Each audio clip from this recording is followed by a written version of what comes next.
Saya punya teman namanya Habib Mundir Musawa. Mungkin panjenengan tahu bahwa beliau itu yang punya majelis Rasulullah, itu yang khidmah di majelis Rasulullah. Sebelum meninggal beberapa bulan saya sempat duduk di rumahnya Habib Muhsin Al-Hamid. Waktu itu beliau tinggal di rumah Habib Muhsin berapa tahun sebelum meninggal itu. Kemudian beliau itu cerita bahwa beberapa saat yang lalu mengumpulkan kurang lebih 100.000 orang di Monas. Setelah acara itu usai, dalam hatinya ada perasaan bangga kepada Rasulullah. Bahasa Jawanya antanio banggane Kanjeng Nabi kali kula. Ngumpulno umate sakmene akene demi sholawat dan mengagungkan Rasulullah. Dan alangkah bangganya Rasulullah denganku dalam hatinya. Alangkah bangganya Rasulullah, bahagianya Rasulullah denganku. Setelah itu beliau itu tidur bermimpi. Dalam mimpinya beliau berjumpa dengan Rasulullah. Wajah beliau berseri-seri karena bahagia atas perkumpulan para pencinta Nabi Muhammad mengagungkan, memuliakan Rasulullah.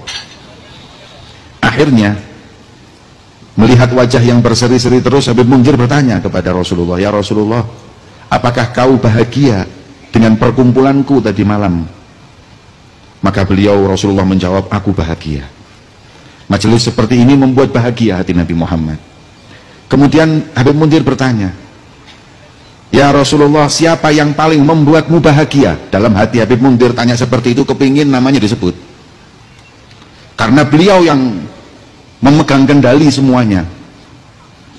Kemudian kata Rasulullah, "Wahai Mundir, sampaikan salamku dan sampaikan kebahagiaan hatiku kepada mereka yang dari beberapa hari lalu masang umbul-umbul dan karpet.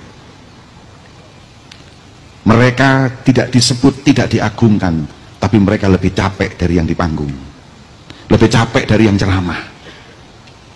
Orang tidak akan melihatnya, bahkan mungkin memandang dengan sebelah mata, tapi Nabi Muhammad melihatnya. Orang tidak akan membanggakannya, tapi Rasulullah bangga kepadanya. Orang tidak akan mengagungkannya, tapi Nabi Muhammad mengagungkannya, bahkan menyebut nama mereka. Kata Habib Mundir ketika bangun tidur, "Nyesel saya tadi malam di panggung, tahu gitu saya yang masang karpet, tahu gitu saya yang masang umbul-umbul. Kalau tahu begitu tingginya kedudukan mereka yang khidmah di majelisnya Nabi Muhammad ada di hati Rasulullah SAW."